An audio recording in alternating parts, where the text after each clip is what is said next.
phase. Élever des barricades autour de son cœur est inutile, croyez-moi, j'ai essayé. Tenter d'oublier l'autre est aussi inutile, oui, ça aussi j'ai essayé, vous pouvez me croire, j'ai tellement essayé. Tout ce temps qu'elle perd à lutter contre la douleur de la vieille manière est du temps de perdu en fait. Mais elles le feront, nous le faisons tous, c'est notre nature humaine. Et c'est en se rendant jusqu'à ces dernières forces qu'elles réalisent que ça n'a servi à rien et que ça ne fait pas moins mal. Elles découvriront alors une nouvelle façon d'aimer, et seulement à ce 92 moment, elles seront prêtes à être réunies. La raison d'être afin de passer à travers cette phase, il est impératif d'en comprendre la raison d'être. Le cheminement personnel en est un, mais si ce n'était que ça, les anges trouveraient une autre manière de parvenir à ce but, moins long et moins douloureux. La séparation sert, entre autres, à régler les conflits dans leur vie personnelle ou encore professionnelle,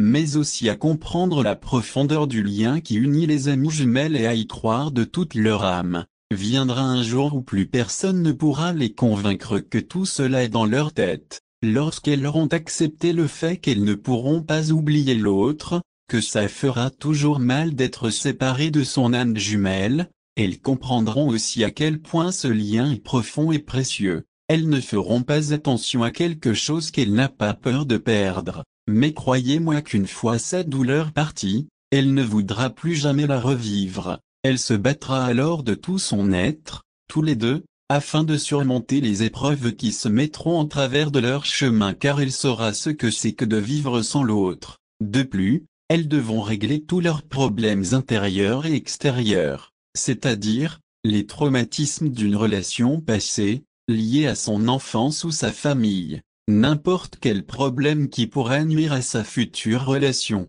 Si elle se réveille en sursaut toutes les nuits parce qu'elle entend encore l'alarme incendie se déclencher dans sa maison qui a brûlé quelques années plus tôt, c'est qu'elle n'est pas encore prête à être réunie avec son âme jumelle. Ce sont le type de traumatisme qu'elle devra absolument régler, des plus bénins aux plus importants. Certains paraissent insurmontables, mais elle n'aura pas le choix et l'enjeu lui sera d'une telle importance qu'elle y parviendra. Il y a aussi les problèmes financiers, judiciaires ou liés à sa carrière, peut-être une garde d'enfants ou un divorce, etc.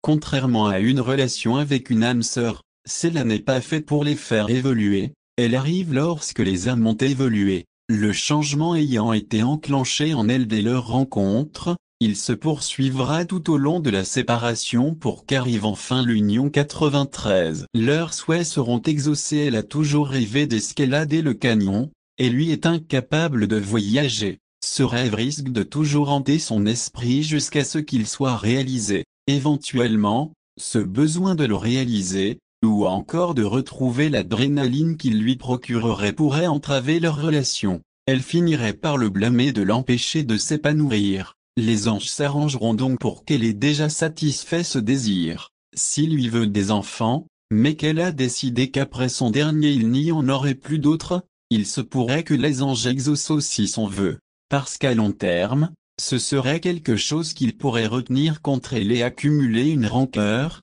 d'abord discrète, jusqu'à ce qu'elle empoisonne leur relation. Ce que je veux dire par là, c'est que pour qu'une relation comme celle-là fonctionne à long terme, c'est le genre d'embûche que les anges éviteront de leur faire rencontrer. Ils feront tout en leur pouvoir pour ce faire. Si pour le bien de sa carrière, lui aura besoin de partir à l'étranger pendant quelques années avant de pouvoir revenir s'établir confortablement chez lui, ça se fera aussi avant la réunion des amies jumelles. De même que s'il commence un nouveau travail auquel il doit consacrer beaucoup de temps s'il ne veut pas le perdre, ça se fera avant aussi. Si un changement de carrière doit s'effectuer, même principe. Et si un enfant est impliqué, les anges considéreront non seulement le bien-être des deux parents, mais de l'enfant aussi. Ils éviteront autant que possible de séparer les parents s'il est trop jeune, exemple dans sa première année de vie. Être parent célibataire peut être très demandant, d'autant plus si l'enfant a un besoin constant d'attention, s'il ne fait pas ses nuits, s'il boit aux 3 heures, s'il doit être changé de couche fréquemment, etc. De plus, ça priverait automatiquement l'un des parents des moments importants tels les premiers pas, les premiers mots, et autres. C'est ce que je veux dire lorsque je dis qu'ils prendront en compte le bien-être de tout le monde impliqué. 94. Ne faire qu'un avec son âme, faire face à son âme. C'est une expression que souvent j'ai entendue en faisant mes recherches et j'ai eu du mal à en saisir le sens réel au départ. Eh bien, regardez-vous dans la glace, vous constaterez sans doute que la personne que vous voyez n'est pas celle que vous êtes tout au fond, celle que vous êtes agit selon les conventions. Elle ne suit pas toujours son cœur car il l'amène dans des endroits qui lui font peur. Peut-être a-t-elle le style vestimentaire que l'on attend qu'elle arbore, sans pour autant que ce soit ce dont elle a envie. Si vous pouviez être absolument tout ce que vous vouliez être, sans contrainte financière, familiale ou autre, seriez-vous la femme qui séduit tous les hommes qu'elle veut dès qu'elle entre dans un restaurant vêtue de sa robe rouge moulante et de ses talons assortis? Peut-être une aventurière qui parcourt le monde simplement pour découvrir de nouvelles espèces animales. Ou encore simplement la fille qui travaille au café du coin et qui connaît tous les clients et tout le monde de son petit village tranquille. Mais si vous pouviez être et faire absolument tout ce que vous vouliez, je doute que votre réponse honnête était « Je ne changerai absolument rien ». C'est ce que signifie faire face à son âme, la rencontrer et ne faire qu'un avec elle. Les âmes jumelles seront appelées à faire exactement ça,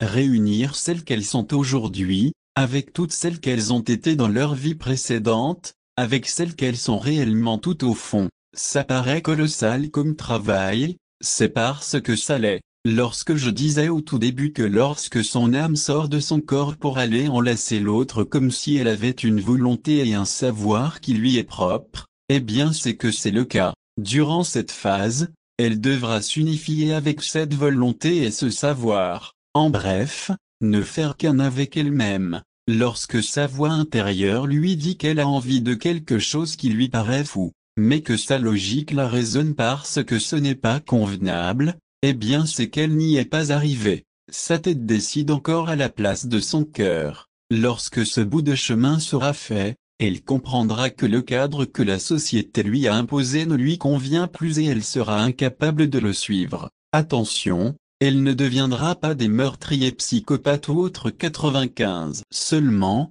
elle sera elle-même, sans craindre le jugement des autres, ou même le sien. Une fois cet exploit accompli, son âme ne sortira plus de son corps pour rejoindre son âme jumelle comme si elle était une toute autre personne qui n'obéissait pas à sa volonté, car elles ne feront plus qu'un. Elle sera une partie intégrante d'elle-même, comme si elle était un autre membre de son corps contrôlé par son cerveau. Elle se sentira beaucoup mieux intérieurement et sera capable d'accomplir beaucoup plus sur le plan personnel, spirituel autant que physique. L'apprentissage à faire pendant cette phase ça varie évidemment d'une personne à l'autre, selon son vécu, son cheminement déjà accompli et la voie qui lui est destinée. Toutefois l'apprentissage se fait sur toutes les sphères de sa vie, carrière, famille, amis, amour, enfants, valeurs personnelles. Elle aura sans doute à se détacher de tout ce qu'elle a appris depuis son enfance pour retrouver les connaissances qu'elle a acquises durant cette vie et les précédentes.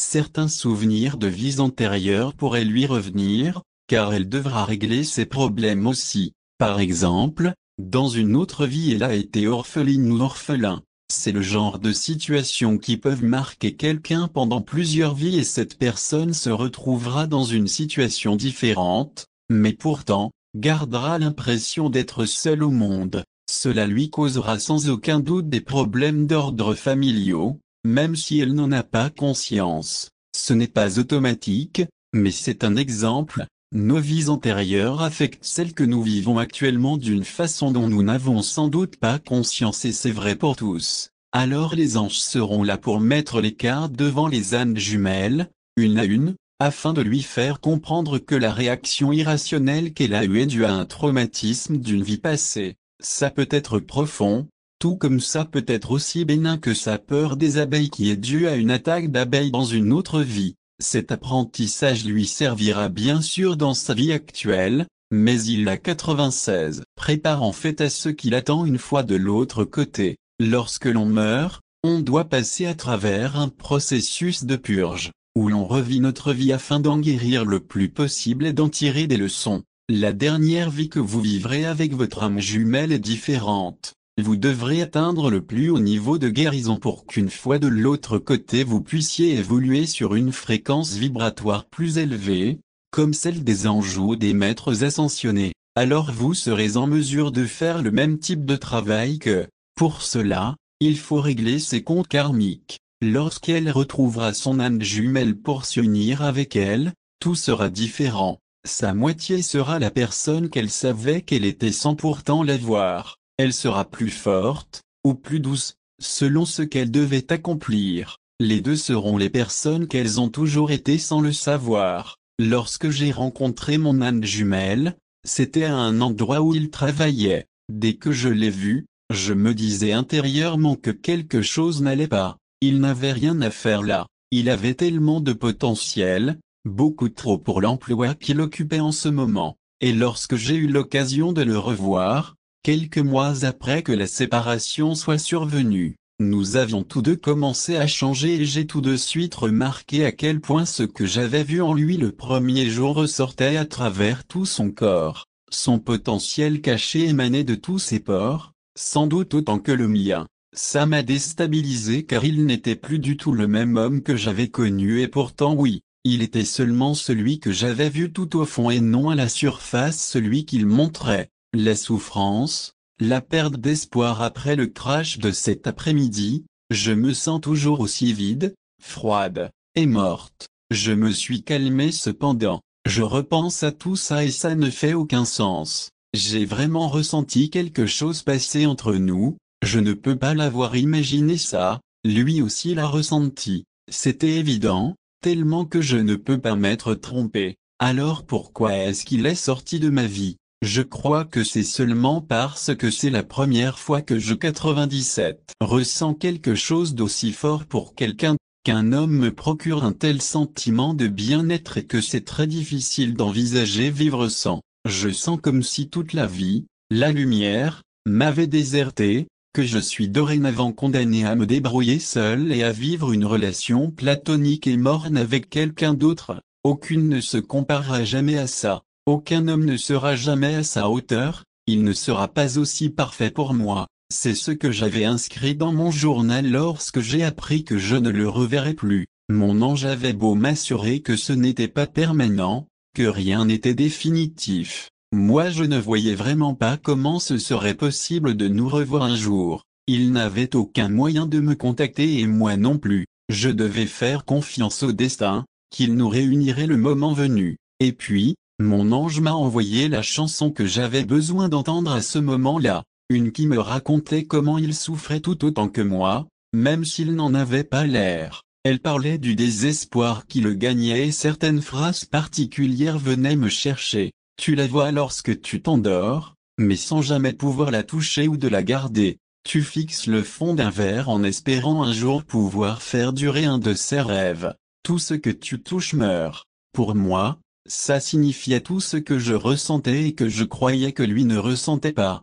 Mon ange me confirmait ainsi que je me trompais. Même si sa moitié paraît indifférente, elle vit très mal cette séparation. Il existe pour lui comme pour elle des moments de bonheur, mais toujours brefs, toujours rattrapés par ce manque, ce vide dans leur vie. Le coureur est voué à tomber éternellement, tant qu'il n'aura pas été frappé par la même évidence que la flamme éveillée, à savoir qu'elles ont besoin l'une de l'autre et qu'elles ne seront jamais totalement heureuses tant que ce ne sera pas fait. Après un certain temps dans cette phase de dépression, j'ai passé à la suivante, la rébellion. Et puis j'en suis au point où je souffre trop, je ne peux plus continuer comme ça, ce n'est pas une façon de vivre ça, et j'en ai assez de survivre à chaque jour, d'aller me coucher le soir en me disant que j'ai survécu à une journée de plus. J'ignore combien il en reste.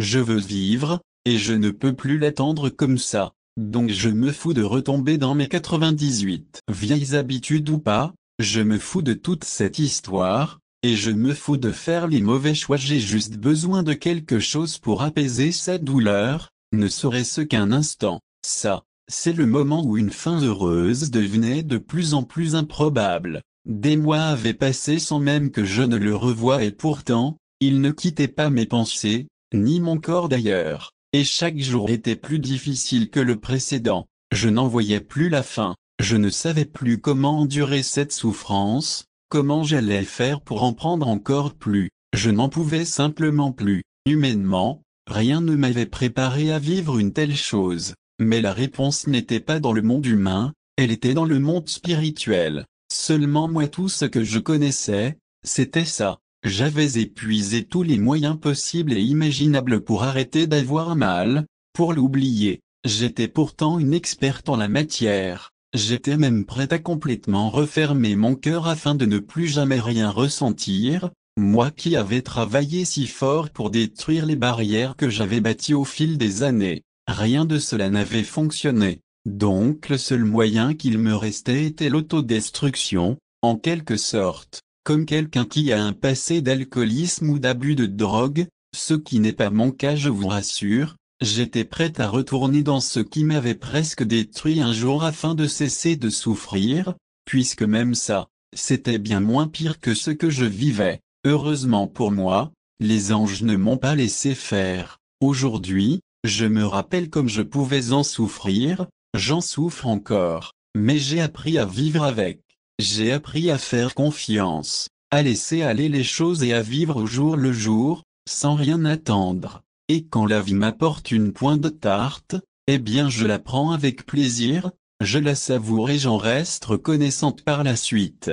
Je regarde tout ce que j'ai, au lieu de ce que je n'ai pas, et au moment où elle en sera là, elle la flamme éveillée, son âme jumelle entamera la phase que l'éveillé a vécue au tout début. Une partie de moi lui en veut de m'avoir fait autant de mal, ça, c'est vrai, même si je sais pertinemment que ce n'est pas de sa faute. Mais lui ne pouvait pas comprendre tant qu'il n'avait pas ressenti ce déchirement 99 intense qui semble vouloir nous tuer et qui pourtant nous garde en vie, seulement pour le ressentir encore et encore. Et c'est toujours au moment où on s'imagine que ça ne pourrait pas être pire, que la vie nous sert une leçon d'humilité. Voilà la raison. Parce que sa nature humaine est plus forte, et lorsqu'une douleur est vécue, elle entraîne automatiquement de la rancœur envers celui ou celle qui l'a créée. Une fois les rôles inversés, elle est en mesure de comprendre les choix de son âme jumelle, ses décisions, ses peines, différentes des siennes certes,